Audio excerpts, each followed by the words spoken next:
Bismillahirrahmanirrahim. Assalamualaikum warahmatullahi wabarakatuh. Alhamdulillah wa syukru ala ni'amillah wassalatu wassalamu ala Muhammad ibn Abdillah sallallahu alaihi wasallam ala nabi sayyidina Muhammad wa ala alihi wa sahbihi ajma'in, amma ba'du. Teman-teman sekalian, alhamdulillah pada kesempatan kali ini melalui video yang kami buat di Yayasan Hidayatul Ghazali, insyaallah kita akan berbagi pengetahuan, kita akan berbagi kemampuan, kita akan mencoba memberikan ilmu yang sebetulnya tidaklah begitu asing, atau dalam artian apa yang akan dibahas pada video ini merupakan satu hal yang sudah sering kita dengar, bahkan sering kita baca. Apa itu? Itu berkaitan dengan ghunnah. Jadi melalui video singkat ini kami dari Yayasan Hidayatul Ghazali akan mencoba menjelaskan serta nanti memberikan wawasan berkaitan dengan ghunnah. Dalam kajian ilmu aswat atau ilmu yang berkaitan tentang bunyi, tentang bagaimana atau alat-alat ucap apa saja yang bekerja pada saat kita melafalkan bunyi-bunyi tertentu, itu dikaji berkaitan dengan aliran udara, bahwa untuk mengucapkan satu huruf saja, alif umpamanya, maka itu melibatkan ada banyak organ tubuh atau organ ucap yang bekerja. Dimulai dari adanya udara yang dipompa dari paru-paru, udara yang dipompa dari paru-paru itu naik ke tenggorokan, dari tenggorokan kemudian ada anak teka atau bahasa Sunda menyebutnya dengan lak-lakan, yang mana dia tuh elastis, dia bisa menaik, dia bisa menurun, dan itu kemudian yang berperan penting juga di dalam pelafalan huruf-huruf hijaiyah, karena nantinya ada bunyi-bunyi famawi, ada bunyi-bunyi anfi atau bunyi-bunyi oral bahasa kita, dan ada juga bunyi-bunyi anfi itu bunyi-bunyi nasal. Itu tentu ditentukan oleh adanya bahasa Sunda tuh adanya lak-lakan itu. Ketika dia posisinya menurun ke bawah, maka dia akan menghambat udara yang seharusnya mengalir melalui mulut, sehingga terhambat udara itu naik kemudian melalui hidung. Muncullah bunyi-bunyi ikhfa, termasuk diantaranya bunyi-bunyi ghunnah yang akan kita bahas hari ini. Lalu apa itu ghunnah? Ghunnah itu secara bahasa adalah dengungan. Jadi bunyi yang mendengung, bunyi yang berdengung, itu secara bahasa. Adapun secara istilah, ghunnah itu adalah suatu bunyi yang berdengung yang terjadi pada saat seseorang melafalkan huruf-huruf tertentu, yang dalam hal ini mim dan nun yang bertasydid. Ya, karena sebagaimana kita tahu bahwa memang ghunnah itu mesti diucapkan, dilafalkan, dan aliran udaranya mesti mengalir melalui khaysyum. Sebagaimana yang kita pelajari di dalam kitab Jazariyah, suatu kitab tajwid yang dikarang oleh Syekh Muhammad Ali bin Yusuf Al-Jazari, kitabnya yang disebut dengan Al-Jazariyah. Di situ ada bait yang mengatakan wa ghunnatun makhrajuhal khaysyum. Ghunnah itu makhrajnya adalah khaysyum. Apa khaysyum? Khaysyum itu pangkal hidung. Jadi kalau kita tekan hidung bagian depan ini, kalau kita tekan ini lembek sifatnya. Lalu di mana letak khaysyum? Khaysyum itu adalah bagian yang sedikit seperti tulang di dalam hidung atau yang sifatnya keras ketika kita tekan. Jadi kalau bagian depan ini lembek, tapi kalau agak sedikit maju ke dalam, masuk ke dalam, maka ada satu bagian yang seperti tulang dan dia sifatnya keras. Nah, itulah khaysyum. Jadi cara melafalkan ghunnah itu mesti ada aliran udara, yang mana aliran udaranya tidak mengalir melalui mulut, tapi aliran udaranya mesti mengalir melalui hidung. Nah, itulah yang disebut dengan ghunnah. Karena tadi wa ghunnatun makhrajuhal khaysyum. Ghunnah itu makhrajnya khaysyum. Jadi gunnah itu tidak boleh dilafalkan dengan adanya aliran udara yang mengalir melalui mulut.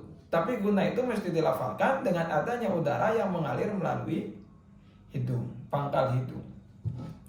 Jadi itu kaidah dasar, kaidah utama, hal pertama yang harus kita pahami bersama, bahwa pada saat mengucapkan gunnah itu maka udaranya mesti mengalir melalui khayshum, melalui rongga hidung, tidak boleh melalui rongga mulut.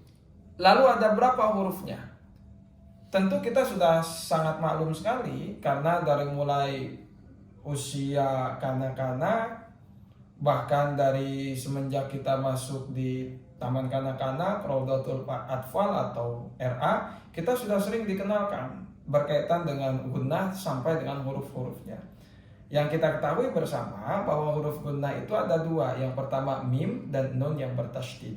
Sebagaimana di dalam kaidah disebutkan bahwa wa gunna miman thumma nunan syuddida, kan gitu ya. Wa gunna miman thumma nunan syuddida.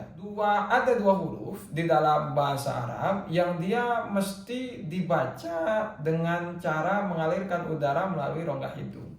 Dua huruf itu adalah yang pertama mim dan nun yang bertasydid. Jadi jangan berhenti hanya pada mim dan nun saja, tapi gunnah itu adalah mim dan nun yang bertasydid hurufnya. Nah, kita sudah tahu pengertian awalnya, pengertian dasarnya, bahwa gunnah itu adalah suara dengungan yang cara melafalkannya dia dengan cara mengalirkan udara melalui rongga hidung, yang kemudian hurufnya juga ada dua, mim dan nun yang bertasydid. Nah, sekarang kita akan mulai mencoba membaca gunnah. Oke? Ada beberapa langkah, ada beberapa hal yang harus diperhatikan ketika kita ingin membaca gunnah. Apa langkah-langkah itu? Apa hal-hal tersebut? Setidaknya ada dua langkah yang harus diperhatikan. Yang pertama, tadi seperti yang sudah dijelaskan di awal, bahwa gunnah itu adalah suara dengungan yang terjadi karena aliran udara mengalir melalui rongga hidung. Lalu bagaimana cara melafalkannya? Lalu bagaimana cara menghambat udara supaya udara tidak keluar melalui mulut, tapi udara harus mengalir melalui hidung? Maka caranya yang pertama, kita harus bisa menghambat udara. Bagaimana cara menghambat udaranya? Cara menghambat udara supaya terjadi aliran udara ke rongga hidung adalah dengan cara merapatkan dua bibir. Jadi dua bibir itu pada saat melafalkan huruf mim dan nun yang bertasydid itu, posisi bibir kita dirapatkan. Yang pertama. Yang kedua, ditahan dua harokat. Jadi yang pertama posisi mulutnya dirapatkan, yang kedua ditahan dua harokat. Seperti mad tabi'i barangkali ya, seperti mad tabi'i itu. Ditahan dua harokat. Jadi posisi mulutnya dirapatkan, setelah mulutnya dirapatkan kemudian ditahan dua harokat. Kenapa harus ditahan dua harokat? Karena ketika hanya ditahan satu harokat, maka udara tidak akan mengalir sampai ke hidung. Jadi ketika tadi saya jelaskan di awal bahwa udara itu dipompa dari paru-paru naik ke tenggorokan, dari tenggorokan kemudian nanti pada dasarnya sebetulnya dia akan mengalir melalui mulut. Tapi ketika mulutnya dirapatkan sehingga tidak ada celah untuk keluar melalui mulut, maka mau tak mau udara akan berbalik dan mencari ruang tertentu untuk dapat keluar. Sehingga caranya ketika dirapatkan dan ditahan dua harokat, udara yang tadinya mau keluar melalui mulut tertahan, kemudian kembali lagi dan keluar melalui rongga hidung. Itu gunnah. Lalu bagaimana tandanya atau cirinya bahwa lafaz atau bacaan gunnah kita sudah baik dan benar atau sudah tepat? Salah satu indikasi atau salah satu tanda bahwa bacaan gunnah kita sudah benar, biasanya terjadi getaran di pangkal hidung bagian sini. Jadi ada sedikit getaran. Mari kita mulai praktikkan. Contoh seperti bacaan amma yatasaalun. Jadi membacanya jangan dilangsungkan, jangan amma yatasa, tapi ditahan dua harokat. Amma yatasaalun. Atau contoh lainnya di dalam surat Al-Kautsar umpama. Inna a'tainakal kautsar. Inna jangan langsung diucapkan, tapi ditahan dulu 2 harokat. Jangan inna tapi posisi mulut dirapatkan, kemudian ditahan 2 harokat. Inna a'tainakal kautsar. Ya. Nah, itu adalah contoh-contoh bacaan gunnah. Tadi tandanya bagaimana kalau seumpamanya bacaan gunnah kita sudah tepat. Tandanya adalah tadi yang kami bicarakan di awal, bahwa salah satu tanda bacaan gunnah kita sudah baik dan benar, biasanya ada getaran yang terjadi di pangkal hidung. Jadi ketika mengucapkan amma ada getaran, inna ada juga getaran di sini. Itu adalah tata cara membaca gunnah. Mudah-mudahan apa yang kami bagikan melalui video singkat ini bisa memberikan manfaat. Tidak hanya bisa memberikan manfaat teoritis sifatnya atau yang bersifat teori saja, tapi juga bisa dipraktikkan dalam setiap kali kita membaca Al-Quran. Mudah-mudahan kita termasuk ke dalam golongan-golongan orang yang cinta dan senang dengan membaca Al-Quran. Terima kasih. Assalamualaikum warahmatullahi wabarakatuh.